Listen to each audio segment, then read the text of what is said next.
CA Interlaw, Company Act 2013, Chapter 1 Preliminary. So ಮೊದಲನೇದಾಗಿ section ಒನ್ನಲ್ಲಿ ನಾವು ಶಾರ್ಟ್ ಟೈಟಲ್ ನೋಡ್ತೇವೆ, ಎಕ್ಸ್ಟೆಂಟು, ಕಮೆನ್ಸ್ಮೆಂಟ್ ಮತ್ತು applications. Short title the company act 2013, extent all of India, commencement from the date of publishing in the official gazette, applicability. So company act company incorporation under this act ಅಂದರೆ company act 2013 or under any previous law. Banking Company Act, Banking Regulation Act 1949, Insurance Company, IRD Act 1999, Electricity Company, Electricity Act 2003, Company governed by Special Act or Body Corporate notified by Central Government, LIC, RBI, NHAI. So ಇವಾಗ definitions ನೋಡ್ತಾ ಹೋಗೋಣ.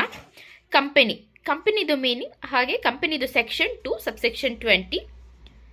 Company means a company incorporated under this act R under any previous company law. Body corporate section 2 subsection 11. Body corporate includes company incorporated outside India. Company does not include cooperative society, any other body corporate notified by CG.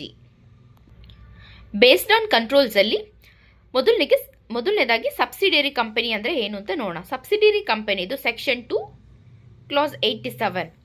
So subsidiary company means a company in which holding company has control over the composition of board of director. ಇಲ್ಲಿ board of director company control ಮಾಡ್ತಾರೆ, ಅಥವಾ exercise more than of total voting power either on its own or together with other subsidiaries. So provided that holding company shall not have more than prescribed layers of subsidiaries. So next meaning is holding company. Holding company section 2 subsection 46. In relation to one or more company means a company of which such companies are subsidiary company. Associate company section 2 subsection 6.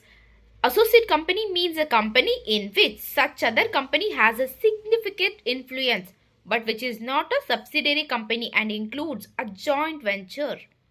Please repeat. Based on the members, we shall learn the meanings of public company. Section 2 subsection 71.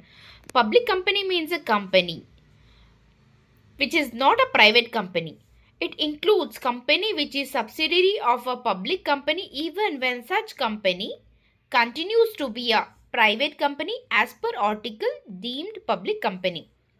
Private company means section 2 subsection 68. Private company means a company which by its articles restrict the transfer of shares, limits the number of members to 200, prohibits the invitation from public to subscribe securities of a company. Special points in relation to limit of 200. Joint holders treated as a single member, not to be included in number of members. So ಇವ್ರನ್ನ 200 ಅಲ್ಲಿ include ಮಾಡಲ್ಲ. ಯಾರನ್ನ ಅಂತ ಅಂದರೆ employees of a ಕಂಪನಿದು employees ಯಾರೆಲ್ಲ ಇದ್ದಾರೆ ಅವ್ರನ್ನ.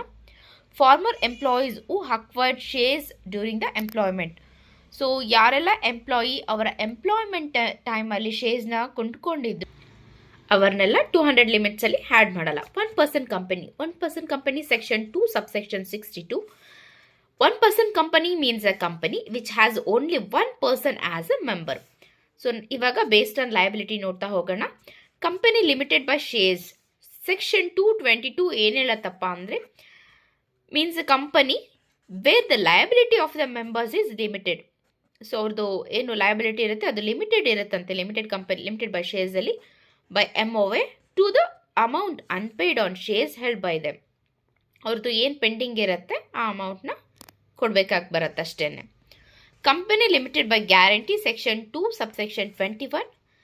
Company limited by guarantee means a company where liability of members if limited by MOA to such amount undertake contribute to assets of the company in which event of finding up time ಅಲ್ಲಿ. So ಏನು ಅವ್ರದ್ದು liability ಇರುತ್ತೆ ಅಲ್ಲ, so ಅವರು ಅದನ್ನು ಕೊಡಬೇಕಾಗಿ ಬರುತ್ತೆ. Unlimited company section 2 subsection 92 means a company not having any limit on liability of its ಮೆಂಬರ್ಸ್ದು ಇಲ್ಲಿ ಏನು ಲಯಬಿಲಿಟಿ ಏನಿರುತ್ತೆ ಅದು ಅನ್ಲಿಮಿಟ್ ಇರುತ್ತೆ, ಲಿಮಿಟ್ ಇರಲ್ಲ ಇಲ್ಲಿ. ಅದರ್ ಕಂಪನೀಸ್, ಫಾರಿನ್ ಕಂಪನಿ ಅಂದರೆ ಏನಪ್ಪ ಅಂದರೆ section 2 subsection 42. Foreign company means a company incorporated outside India. Outside ಇಂಡಿಯಾಲಿ ಕಂಪನಿ ಇನ್ಕಾರ್ಪೊರೇಷನ್ ಆಗಿರುತ್ತೆ, but has a place of business in India. Business place ಇಂಡಿಯಾದಲ್ಲಿ ಇರುತ್ತೆ. Small company section 2 subsection 85. Small company means a company other than a public company having its paid up share capital exceeding rupees 4 crore or such higher amount as may be prescribed, which shall not be more than 10 crore. And so ಇಲ್ಲಿ or ಅಲ್ಲ and ಇದೆ. Turnover exceeding rupees 40 crore or such higher amount as may be prescribed, which shall not be more than 100. So small ಕಂಪನಿಯಲ್ಲಿ ಯಾವುದು include ಆಗಲ್ಲ ಅಂದರೆ it does not include holding a subsidiary company. Holding subsidiary company small company ಆಗಲ್ಲ. Section 8 company it does not include as a small company. Company or body corporate incorporated under any special act. So next government company section 2 subsection 45. Government company ಅಂದರೆ ಏನಪ್ಪ ಅಂದರೆ company in which not less than 51% of paid up share capital is held by central government or state government or both. It also includes a company which is subsidiary of a government company. Government company subsidiary government company subsidiary ಕೂಡ ಇಲ್ಲಿ government ಕಂಪನಿಗೆ include ಆಗುತ್ತೆ. ಸರಿ, ಆಗಿದ್ರೆ financial year ಅಂದರೆ ಏನಂತ ನೋಡೋಣ. Financial year ಅಂದರೆ section 2 subsection 41. Period ending on 31st March of next year. In case of a company which is holding company, subsidiary company or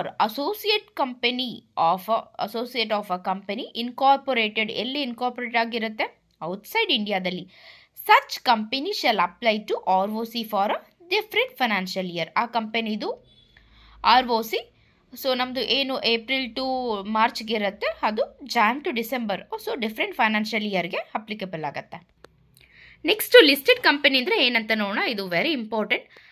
section 252 section 2 subsection 52. Listed company ಅಂದರೆ ಏನಪ್ಪ ಅಂದರೆ listed company means a company which has any of its subsidiaries listed in a recognised stock exchange provided that such class of companies as may be notified by SEBI shall not be considered as listed company.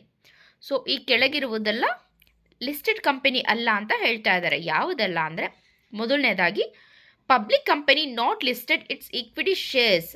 ಇಲ್ಲಿ public company ಅವರ ಶೇರ್ಸ್ನ equity shares listed ಇಲ್ಲ, ಆದರೆ but ಇದೆಲ್ಲ listed ಇದೆ ಅಂತ. ಯಾವುದೆಲ್ಲಪ್ಪ ಅಂದರೆ non convertible debentures issued on private placement basis. So non convertible ಡಿಬೆಂಚರ್ಸ್ನ ಪ್ರೈವೇಟ್ ಪ್ಲೇಸ್ಮೆಂಟ್ ಬೇಸಿಸ್ ಮೇಲೆ ಏನಾದರೂ ಇಶ್ಯೂ ಮಾಡಿದರೆ ಸೊ ಅದು ಲಿಸ್ಟೆಡ್ ಇದ್ದರೆ, ಹಾಗೆ non convertible preference shares issued on private placement basis. So non convertible debentures non convertible preference ಶೇರ್ಸ್ನ private placement basis ಮೇಲೆ issue ಆಗಿದರೆ ಅದು ಲಿಸ್ಟೆಡ್ ಇದ್ದರೆ ಕೂಡ ಇದನ್ನು ಲಿಸ್ಟೆಡ್ ಕಂಪನಿ ಅಂತ ಕನ್ಸಿಡರ್ ಮಾಡಲ್ಲ. Next private company which has a listed, private company ಇದು ಲಿಸ್ಟೆಡ್ ಇದೆ ಅಂತ ಏನು non convertible debentures issued on private placement basis ಮೇಲೆ ಏನಾದರೂ ಇಶ್ಯೂ ಆಗಿದರೆ ಇದು ಕೂಡ ಲಿಸ್ಟೆಡ್ ಕಂಪನಿ ಅಲ್ಲ ಅಂತ ಹೇಳ್ತಿದ್ದಾರೆ. Next public company which has not listed it's equity shares. Public ಕಂಪನಿದು ಈಕ್ವಿಟಿ ಶೇರ್ಸ್ ಲಿಸ್ಟೆಡ್ ಇಲ್ಲ, but whose equity shares are listed in a recognized stock exchange in jurisdiction under section 23 subsection 3. So next financial statement ಅಂದರೆ ಏನು ನೋಡೋಣ. Financial statement ಅಂದರೆ section 2 subsection 40. Financial statement includes balance sheet, profit and loss account in case of N P O ಏನಾದರೂ ಆಗಿದ್ದರೆ ಅದರದ್ದು income ಮತ್ತು expenditure statement, cash flow statement, statement of changes in equity, explanatory notes attach to above statement. So ಮತ್ತೆ ಇಲ್ಲಿ ಒಂದು note ಇದೆ, ಏನಪ್ಪ ಅಂದರೆ cash flow statement shall not apply. ಈಗ ಒಂದಷ್ಟು ಕಂಪನಿಗಳಿಗೆ ಕ್ಯಾಶ್ ಫ್ಲೋ ಸ್ಟೇಟ್ಮೆಂಟ್ ಅಪ್ಲೈ ಆಗಲ್ಲ ಅಂತ.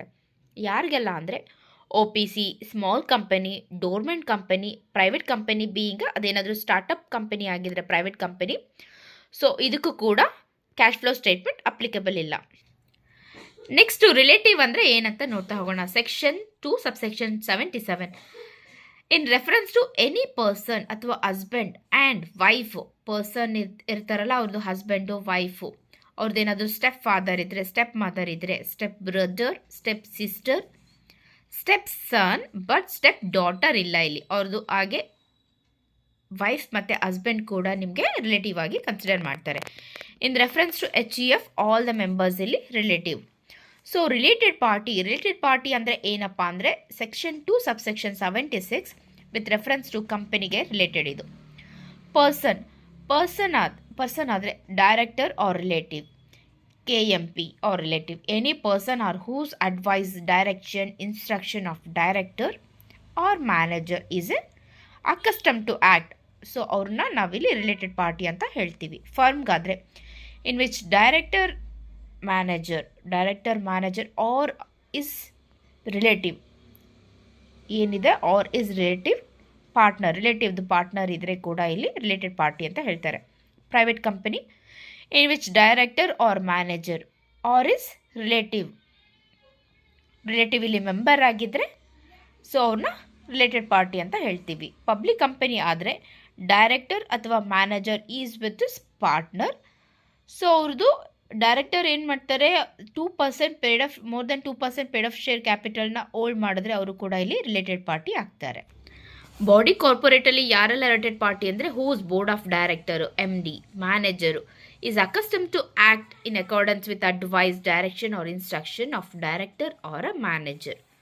Holding subsidiary associate company body ಕಾರ್ಪೊರೇಟ್ಗೆ, subsidiary of holding company to which it is also subsidiary, and investing company or venture company ಕೂಡ related party. Promoter ಅಂದರೆ section 2 subsection 69. Promoter means who has been named as a such in prospectus are identified by the company in ಅವ್ರದ್ದು annual ರಿಟರ್ನಲ್ಲಿ ಏನು ಪ್ರಾಸ್ಪೆಕ್ಟರ್ಸಲ್ಲಿ annual return ನೀವು submit ಮಾಡ್ತೀರ ಅಲ್ಲಿ ಅವ್ರದ್ದು name ಇರುತ್ತೆ ಅಂತ ಹೇಳ್ತಿದ್ದಾರೆ. ಅಥವಾ who has control over affairs of the ಕಂಪನಿದು ಮೇಲೆ ಕಂಟ್ರೋಲ್ ಇರುತ್ತೆ, ಡೈರೆಕ್ಟ್ ಆಗಿರ್ಬೋದು ಅಥವಾ ಇಂಡೈರೆಕ್ಟ್ಲಿ ಇರ್ಬೋದು, ವೆದರ್ ಆ್ಯಸ್ ಶೇರ್ ಹೋಲ್ಡರ್ ಆಗಿ ಅಥವಾ ಡೈರೆಕ್ಟರ್ ಆಗಿ ಅಥವಾ ಬೇರೆ ಥರ. Or in accordance with whose advice, directions, instruction, board of director of the company accustomed to act. So ಇವರ ಡೈರೆಕ್ಷನ್ ಮೇರೆಗೆ ಅವರೇನಾದರೂ ಕಂಪನಿನ ನಡೆಸ್ತಾ ಇದ್ದರೆ ಸೊ ಅವರನ್ನ ಪ್ರಮೋಟರ್ ಅಂತ ಕರೀತಾರೆ. So provided that nothing in sub clause C shall apply to person who is acting merely in professional capacity. ಇವರು ಯಾರಾದರೂ ಪ್ರೊಫೆಷನಲಿ ಕೆಪಾಸಿಟಿ ಇರ್ತಾರೆ ಅಂದರೆ ಡೈರೆಕ್ಟರ್ ಆಗಿರ್ಬೋದು, CA, ಅಡ್ವೊಕೇಟ್, CS. ಸೊ ಅವರು ಇಲ್ಲಿ ಪ್ರಮೋಟರ್ ಆಗಿ ಅವ್ರನ್ನ ಕನ್ಸಿಡರ್ ಮಾಡಲ್ಲ. ಸೊ ಇಲ್ಲಿಗೆ ಚಾಪ್ಟರ್ 1 ಪ್ರಿಲಿಮಿನರಿ ಕಂಪ್ಲೀಟ್ ಆಗಿದೆ. ಸೊ ನಾಳೆ ಚಾಪ್ಟರ್ 2 ಇನ್ಕಾರ್ಪೊರೇಷನ್ ಆಫ್ ಕಂಪನಿನ ಅಪ್ಲೋಡ್ ಮಾಡ್ತಾ ಇದ್ದೀವಿ. ನಿಮ್ಗೆ ಯಾರಿಗೆಲ್ಲ ಚಾನಲ್ ಇಷ್ಟ ಆಗಿದೆ, ಇವತ್ತಿನ ವಿಡಿಯೋ ಇಷ್ಟ ಆಗಿದೆ, ಸೊ ಒಂದು ಲೈಕ್ ಮಾಡಿ, ಶೇರ್ ಮಾಡಿ, ಹಾಗೆ ಚಾನಲ್ನ ಸಬ್ಸ್ಕ್ರೈಬ್ ಮಾಡೋದನ್ನು ಮರಿಬೇಡಿ. Thank you so much.